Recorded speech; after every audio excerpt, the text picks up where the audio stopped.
Well, that's the second reason he was never the right man for you. The first being... Well, you know, friend of Dorothy. Dazzle. Famously, yes. You sure?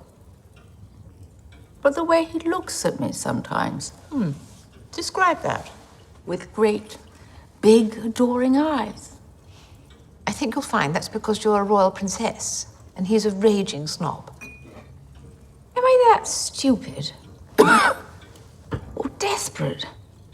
I don't like the sound of that cough. It's fine. And you've been struggling with your chest for a while. Should have realised when he kept suggesting going to the opera.